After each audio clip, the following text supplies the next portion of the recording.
Welcome back!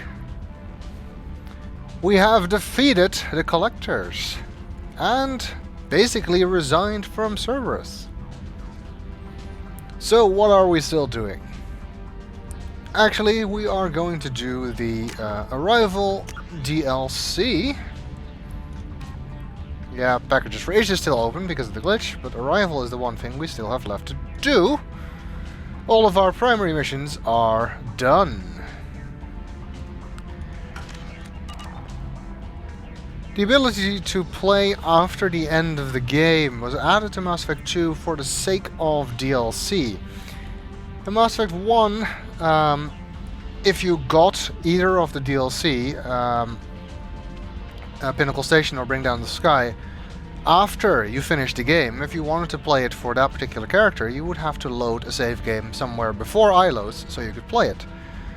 But I know that Bring Down the Sky gets at least a news item reference in this game and has some influence on the third game as well.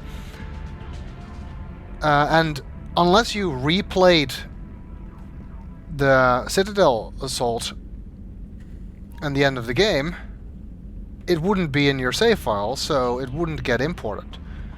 This way, with Mass Effect 2, which has far more DLC, and almost all of them get some kind of acknowledgement in Mass Effect 3, this way, if you have played the entire game, you can play the DLC after it, and still get them imported into Mass Effect 3 without having to replay the collector base, which is nice of them. And Arrival was the last DLC released for Mass Effect 2 and kind of forms a bridge between Mass Effect 2 and 3 and explains some of the events in the beginning of Mass Effect 3. So it is best played after the suicide mission, in my opinion, and most people's opinion, I think, which is why I'm doing it this way. Before we do that, however, I'm going to do the rounds, talk to everyone on my crew, and see how they have fared after their return from the collector base and what their thoughts are on recent events. And see if everybody else, like Kelly and Chakwas, the ones who were abducted, managed to get over that experience without too much trauma. I already gave my thoughts on the game during the credits, but since this is such a character-driven game, while I'm doing the rounds this time, I am also going to give you my thoughts on each of the characters. Of course, the most important character in the game, without whom nothing we did would have been possible, is the Space Hamster. There. At least that's been said, so that's the most important thing.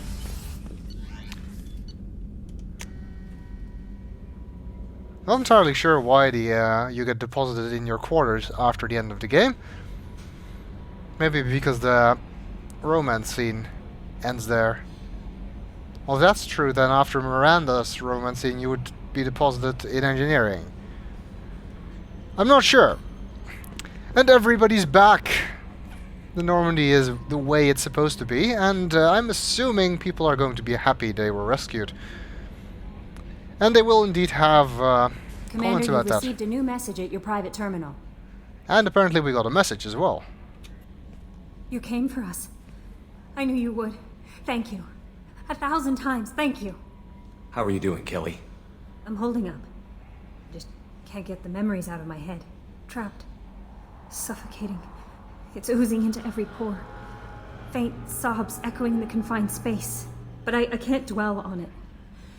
I'm okay now. I'm alive. Back to the old Kelly. Kelly, you're not a Drell. Is there anything I should know? Nothing right now. Anything else, Commander? That'll be all. I'll be here if you need anything. I quite like Kelly as a character. Her role as administrative assistant is kind of pointless, especially you don't have any messages right now constantly, but If you're not in the habit of talking to everyone on the ship, then it is kind of nice that she at least alerts you when you need to talk to someone for loyalty mission reasons. She's also an interesting character, although her implied promiscuity is kind of interesting, especially considering Mordin's Skillage comments. And hey, she feeds the fish.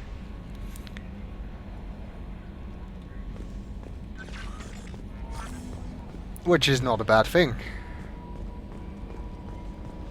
I told you we'd tear the Collectors a new one. Yeah, the commander really pulled through.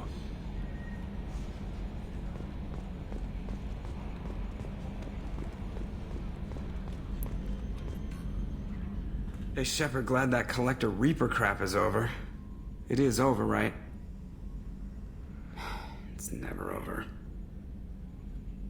Ever think about the old Normandy and the trouble we got up to? Yeah, those seem like the good old days now, but come on, it was hell at the time. Geth, Saren, Sovereign, and then we got dumped.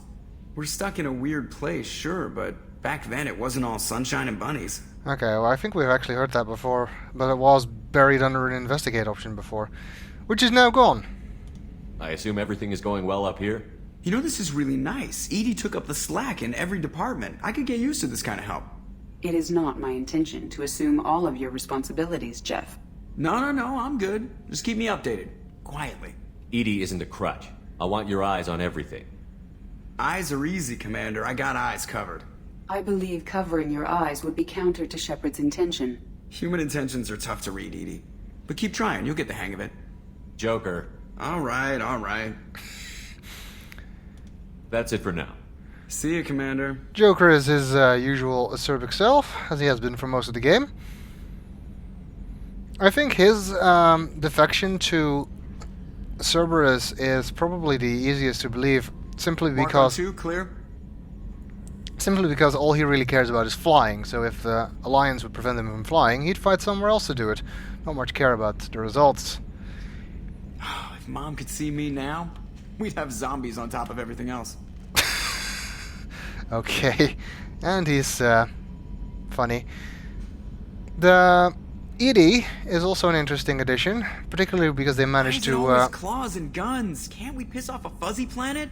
Still dangerous, but hey, bunnies. Okay, maybe we should ask Anya about that. Anyway, I'm gonna walk away because he keeps interrupting me. EDI is also an interesting addition to the cast. And particularly because they managed to avoid the evil computer that takes over the ship thing. EDI is actually on our side, and really on our side, not on Cerberus' side either. And her interplay with Joker is quite funny. This is kind of reminiscent of the Pharaohs, if you've saved all the colonists. Everybody is like, oh, I'm so happy you're saved, you saved us. Now we get to have the same thing with the crew members.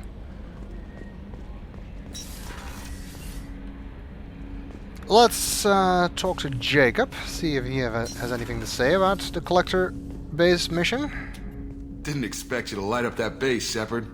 Hell of a way to tell the boss you're quitting.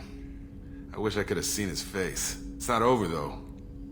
Bad guys on the horizon. And now Cerberus wants your tail. Never boring, huh?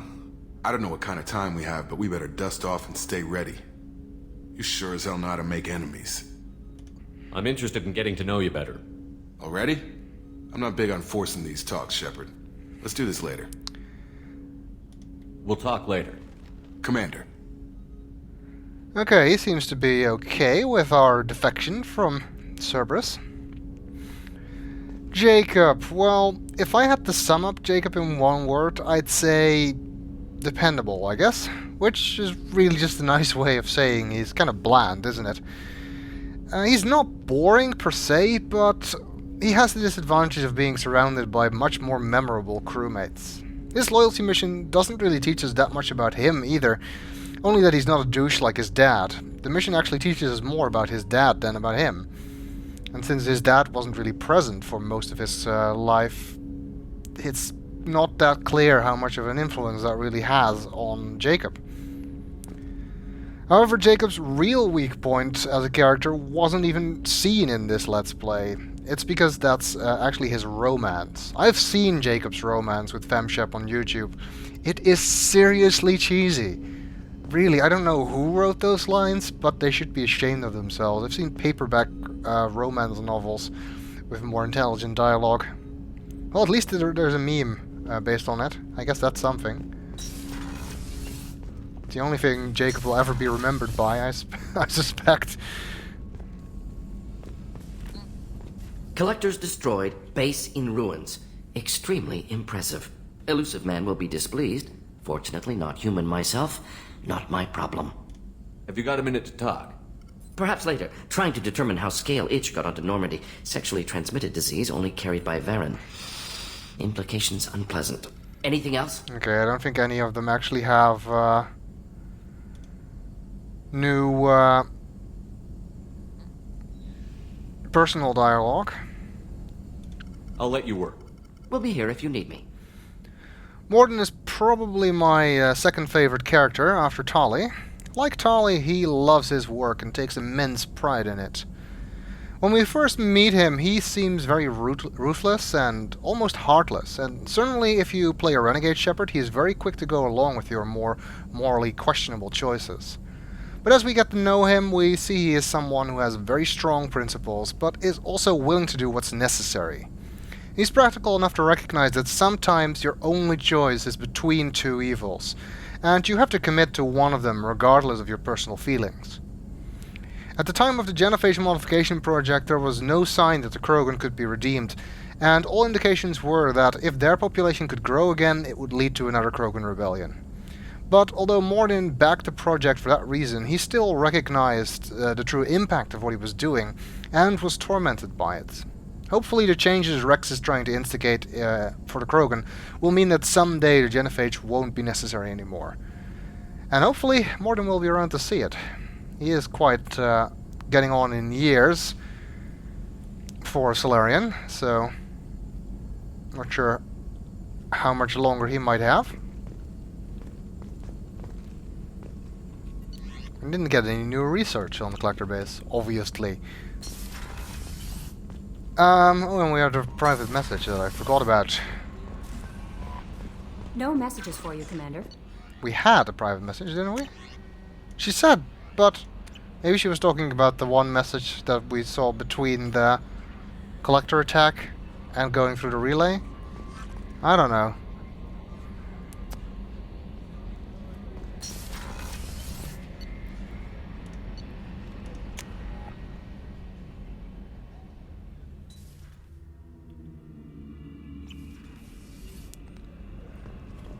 If I'm not mistaken, these two are back and will have something to say.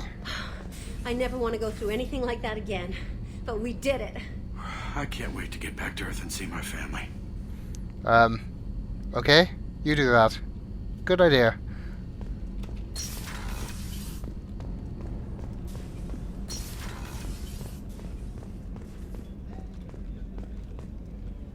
I can't believe you took down the Collectors. I'm proud to serve under you, Commander. Hawthorne is still in the infirmary, though I think his pride is more broken than his bones. He tried so hard to help Joker. Hawthorne is apparently the person who sat across her at the table, usually, and he is actually in the infirmary. He's on the bed in the back. You can see him from here, barely. You really are a hero. No sooner had the Collectors damned us than you were pulling our sorry asses right back out of hell. You're aces in my book, Shepard. Thank you. All in a day's work. Let's see how Miranda feels about our decision to screw Cerberus. After all, she has been Cerberus's biggest advocate. We had to do it, Shepard. Taking down the Collector base was the right decision. The Elusive Man might not agree, but we had no choice. You have a minute, Miranda? There's a lot to do, Shepard. Maybe another time. I'll let you work. Of course, Commander. So she does agree with us. That's good. Miranda initially comes off as, well, I won't say bitch, but definitely cold, impersonal, and very goal-oriented. However, as we get to know more about her history and her sister, we find out that there is a human in there after all, which I always thought was nicely done. Miranda is also Cerberus's greatest champion, and will defend the Elusive Man even in the face of obvious wrongdoing, like on Jack's loyalty mission. But in the end, even she doesn't agree with Cerberus getting the Collector base, so maybe there's hope for her yet. Although I guess that does mean that by siding with me, she may have made a very powerful enemy in the Elusive Man, who isn't likely to forget about that anytime soon.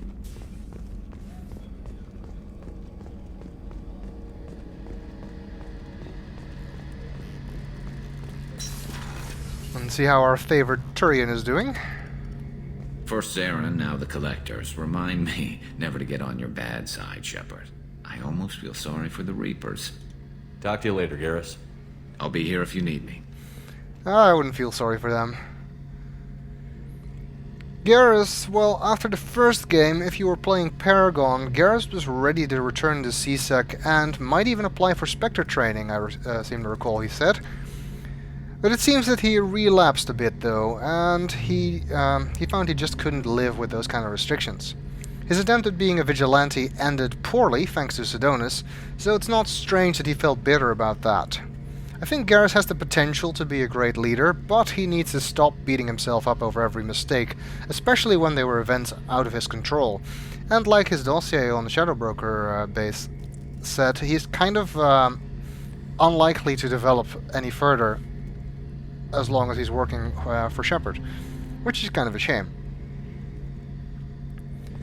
Garrus is also one of your most loyal squad members. He trusts Shepard immediately, never questions his reason for working for Cerberus, unlike certain other squad members. Ashley.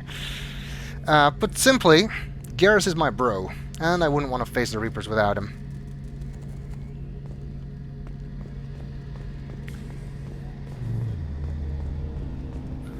Legion is, I guess, the only one who could potentially still have something new to say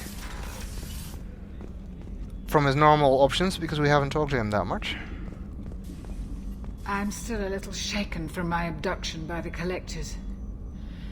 It was a lot to endure. You and Jeff came so quickly. I've never had truer friends. Thank you, Commander. The Normandy just wouldn't feel like the Normandy without Dr. Chakwas. She's as much one of the fixtures here as the actual fixtures. It's good that we had her back, along with Joker, for this game. An interesting choice, Shepard Commander. Your species was offered everything Geth aspired to. True unity, understanding, transcendence. You rejected it. You even refused the possibility of using the old machine's gifts to achieve it on your species' own terms. You are more like us than we thought. Well, maybe we can improve the understanding between organics and synthetics based on that. I'd like to find out more about you. Specify. I've never encountered a Geth that had more than animal intelligence. We are a unique hardware platform. Most mobile platforms can run up to 100 programs. This platform can run over 1,000 at once. So Geth have to be networked to get enough computing power for intelligence? Yes. The creators wrote Geth programs for specific tasks. Construction, protection, domestic servitude. However, they allowed self-optimization. Early software builds discovered that multiple hardware platforms sharing resources were often more effective. As peer networks expanded, our cognition improved. Eventually, we woke up. So I'm talking to 1,000 programs, but not 1,000 personalities? Each individual is equivalent to one of your virtual intelligence programs. Together, we form a single Gestalt intellect, what you refer to as Legion. As individual programs, we are no more than your software. Only when we share data do we become more. The Geth are kind of unique in that way. Not like a true AI like EDI. You're more sophisticated than the average Geth. Yes, we are a network within our own hardware, capable of operating alone. We are still connected to the greater network for data sharing. How many other Geth are like you? None. This platform was built to operate within organic space. This task was not suited for a network. Geth installed in mobile platforms always operate in networks. However, most Geth remain within server hubs. The hubs on Vermeer improve the performance of Geth near them.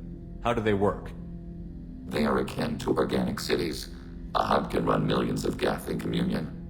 If you destroyed them, it is likely the number of heretics you killed was much higher than you imagined.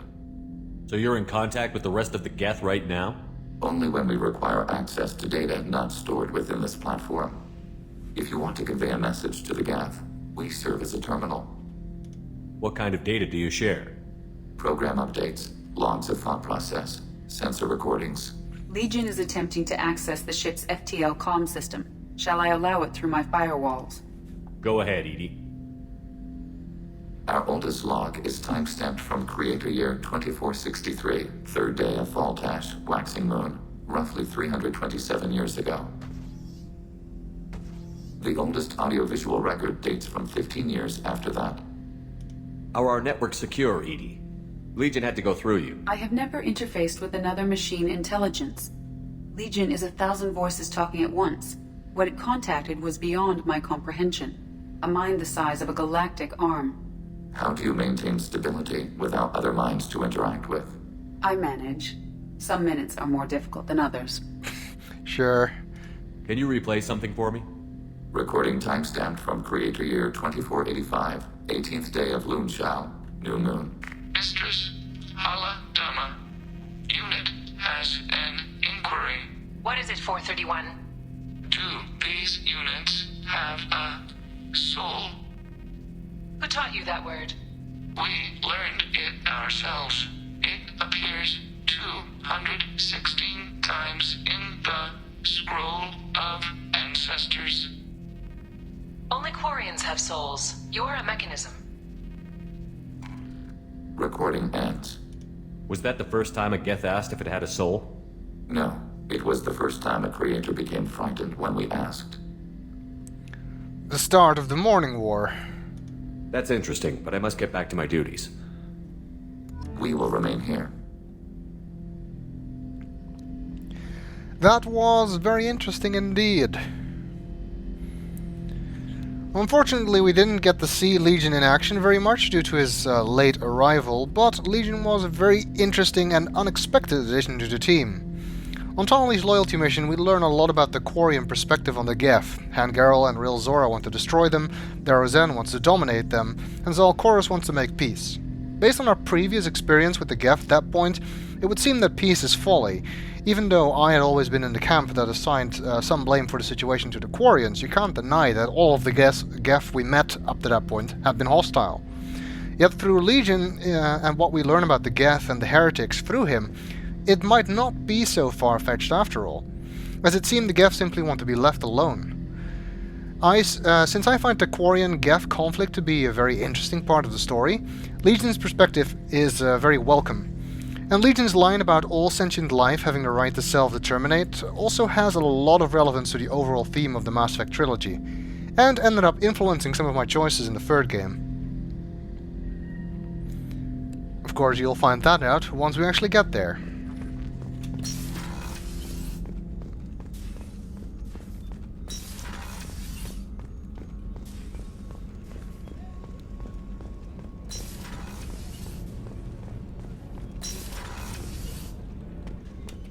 I wanted to tell you, I believe you did the right thing by destroying that base. The elusive man thinks he has the wisdom to utilize it, but he does not. Indeed, he does not. How are you? Perhaps we could speak later. I wish to meditate. I should go. Of course. Justicars always seemed like a strange concept to me. The idea that their code could cover every conceivable situation is hard to believe, and it seems that even most Asari now thinks it's too rigid. I also have to question how just the code really is. Samara was ready to kill that detective on Ilium for just following her duty, which doesn't seem right to me. It feels to me like killing whoever stands in your way is the code's solution to everything, even if there could be a more diplomatic solution, and that seems strange for such an old and advanced race as the Asari.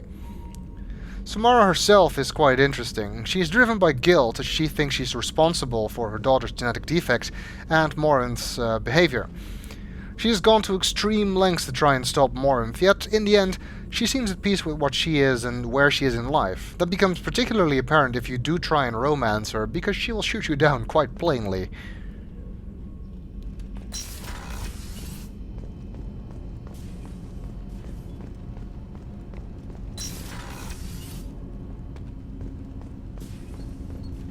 You had to make a difficult choice, Shepard. For what it's worth, I believe you made the correct one. Looks like everyone's on our side. I should go. I shall return to my meditations. That's good to know, at least. Well, the assassin trying to atone for his sins is not the most original character concept, but Fane is done very well, and stands out simply because he is very different from the other characters. The Drell are an interesting new species, and by association the Hanar are also elevated beyond being merely stupid jellyfish. Fane's reconciliation with his son forms a nice contrast to Samara's confrontation with her daughter, and his backstory is also handled well. As a possible love interest for Femshep, he is also an interesting choice because of his illness. Anyone who romances him knows they're going for someone who is very likely to die in the near future.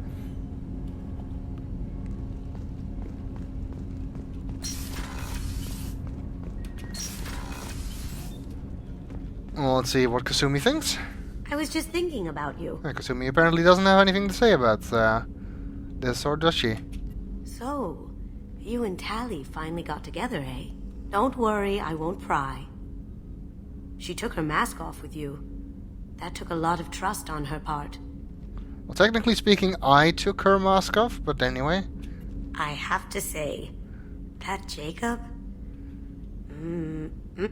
He seems pretty intense. I wonder if he likes Japanese girls with a penchant for kleptomania. Seems Kasumi finds our romance more interesting than the collector base. Well, the thief with a heart of gold is another fairly standard character type, but Kasumi is just simply very likable. You have to wonder though, surely not everyone she stole from was a crook like Donovan Hawk. Her constant gossiping on the Normandy also paints her as quite the voyeur. Which is even worse if you romance Miranda, because her romance scene takes place in engineering for inexplicable reasons, and Kasumi actually knows about that as well afterwards. So, is she just spying on everyone? Although maybe I shouldn't talk too much, considering how much eavesdropping Shepard is guilty of in this game.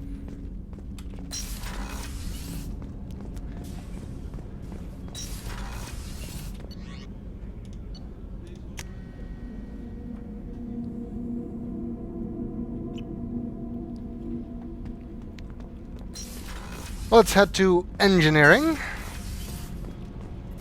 Thanks for coming to get us, Commander. I felt myself slipping away. You arrived just in time. Thank you. Carry on. Will do, Commander. Ken and Gabby are also an interesting addition to the Normandy. I quite like the banter between them. They have a very nice dynamic. Added some life to engineering. Whereas before, after you talked to Adams, there wasn't really much going on there, besides the possibility to talk to Tali, of course. But even that ran out eventually in Mass Effect 1. Just so you know, I'm running a fever, I've got a nasty cough, and my sinuses are filled with something I can't even describe. And it was totally worth it. Have you got time to talk? For you? Of course. I can't tell you how much what you said means to me.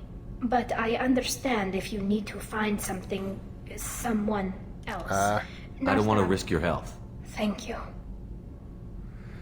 Apparently you can still break up after the game's over. It's kind of weird.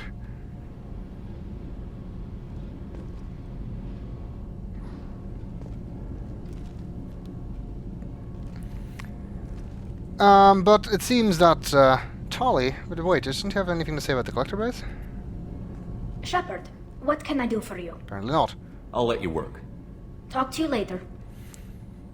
It seems that she has some minor after effects of our encounter. She seems to be okay with it.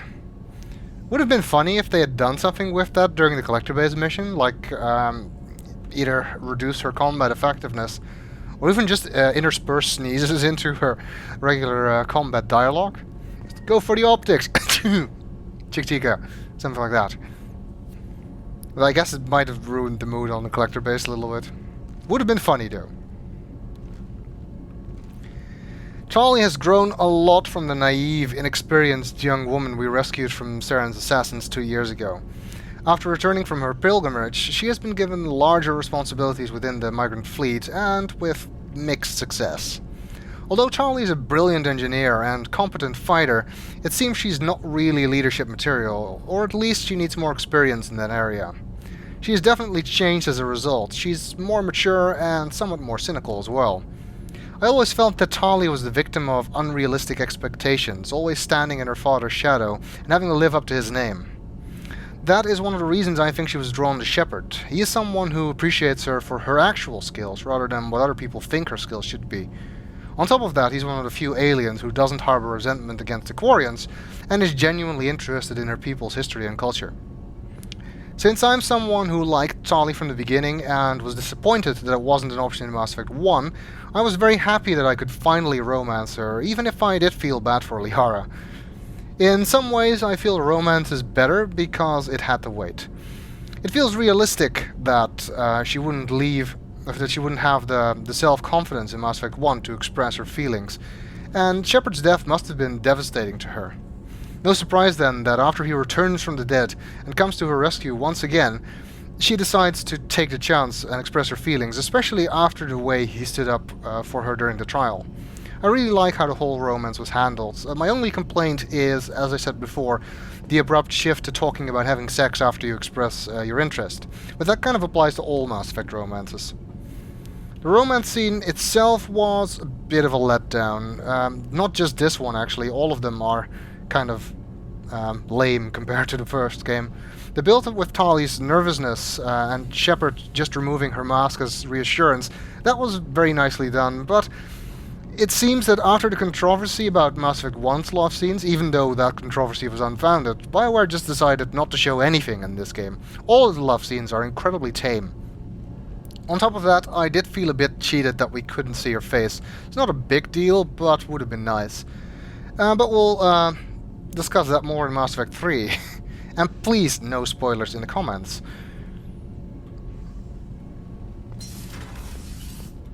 Let's see if Jack deems me worthy of a word or two about the collector base.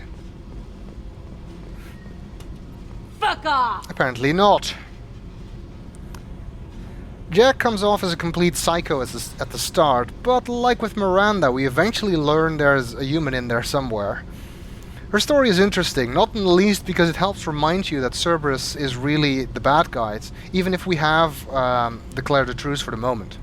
Jack definitely has great potential, she just needs to get over the demons of her past and find some stable ground.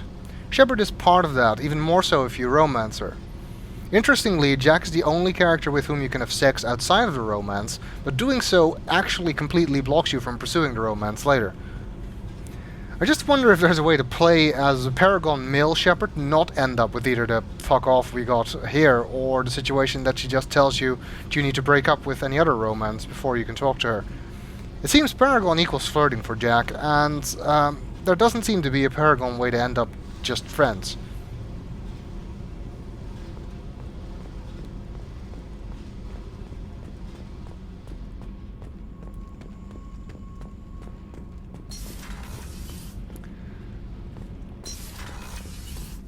And of course, on this side, we have Grunt. We fought a great battle, Shepard. And when you blew up the base instead of handing it to Cerberus, ha! Something to think about. If you killed the most dangerous thing in the galaxy, that leaves us. One way to look at it. That's all for now. Shepard. Well, as Grunt is fond of pointing out, he is Krogan, and that about sums it up. There isn't much more to his character. Even his loyalty mission was more about learning about the Krogan than about him. He's still pretty badass though, and certainly a useful team member, even if he sometimes takes too much joy in imagining killing Turians or Solarians. His main problem is that he's overshadowed by Rex. Even in this game, Rex is more interesting than Grunt, even though Rex is barely in it. It will be interesting to see what the future holds for the Krogan, if Rex's plans will pay off, and what part Grunt plays in that.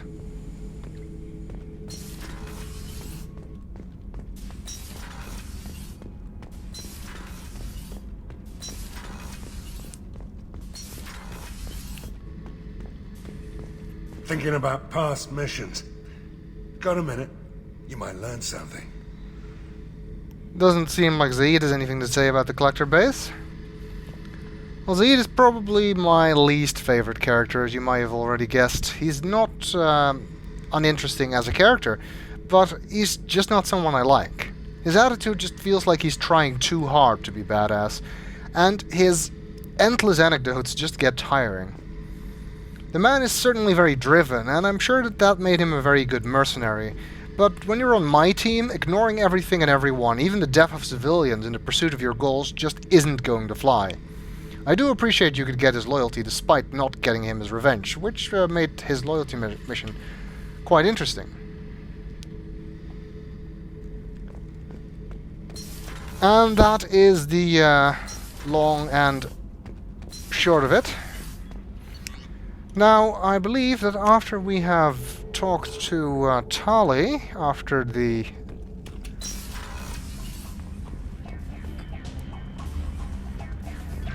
suicide mission, we have the ability to invite Tali up to our quarters. Whoever your romance is, you have the ability to invite up. If you don't have an actual romance, but you did get Kelly to feed your fish, or you did get the dinner scene with Kelly, more accurately, then you can actually invite Kelly up.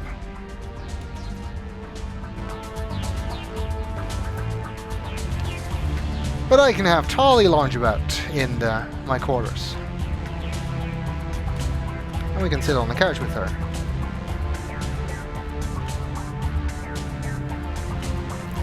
The press and hold F to continue here kind of promises more than it can actually deliver, because it just ends the scene.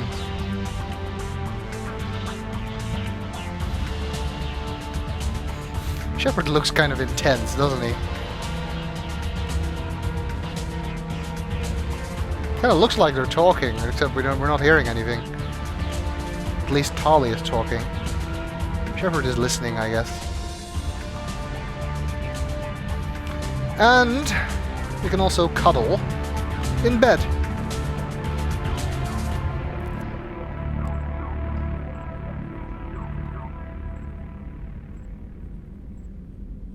Which is nice, I guess. Although the animation loop makes it look like Tali is dry humping my leg. Which is kind of weird. Also, the music is really appropriate for this, isn't it? Okay, this is just some useless fluff, basically. But a nice touch. Let's try to put on something else.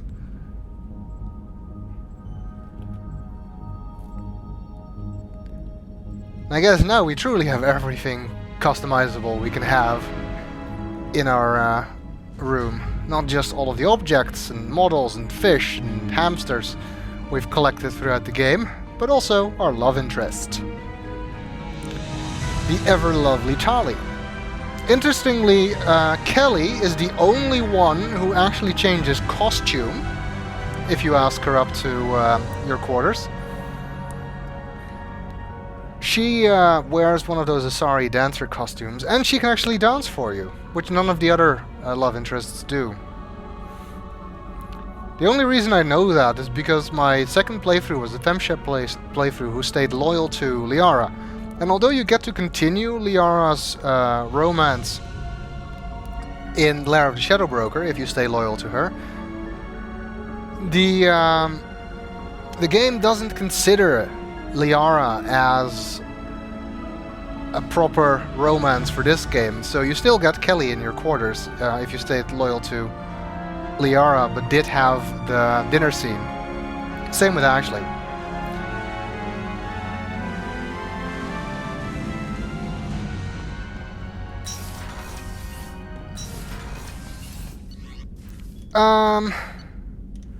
actually, there's kind of a funny thing with Legion, funny scene with Legion that I happen to know about that I want to show you. No messages for you, Commander. So we're not quite heading to Arrival yet. We're going to go to the Citadel.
So I'm taking Legion here, and, well, Tali, why not? Kind of go together, I feel.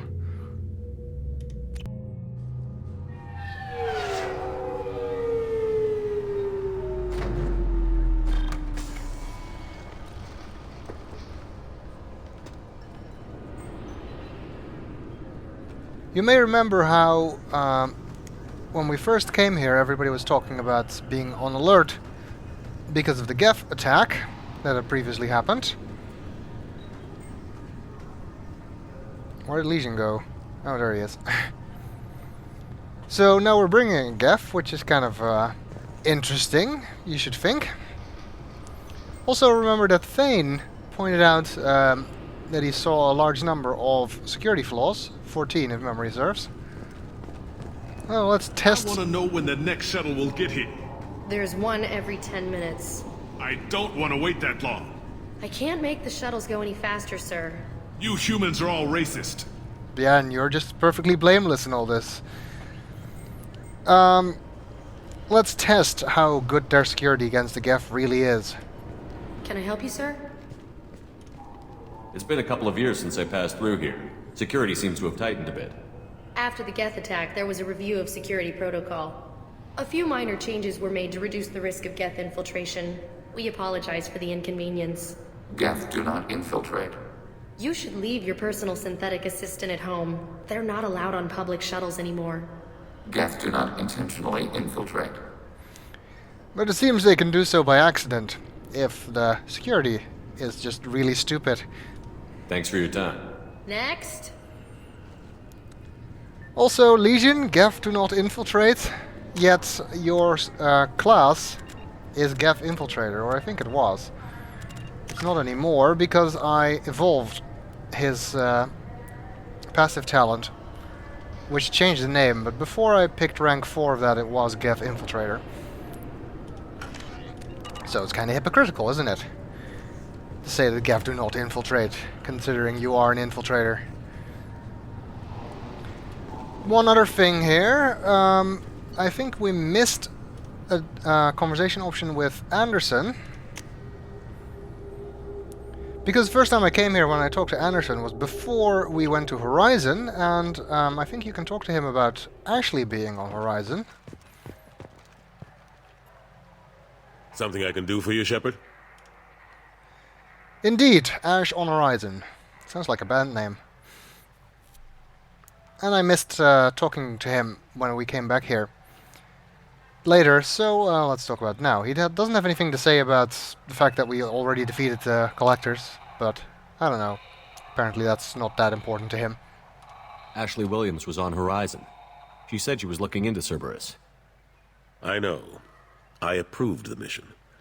We had to find out if they were behind the missing colonists. I couldn't tell anyone without compromising the investigation.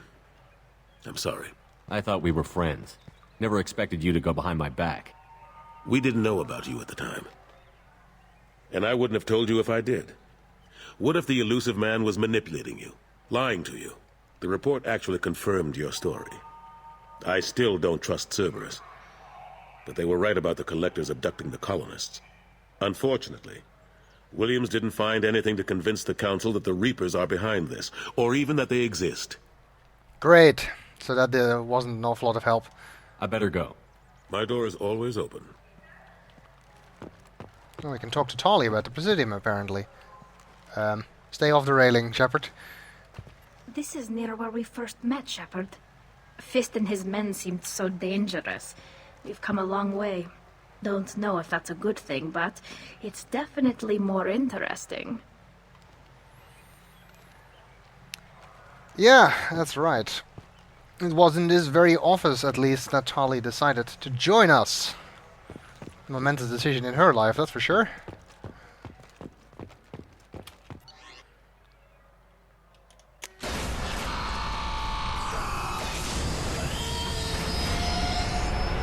We actually first met in the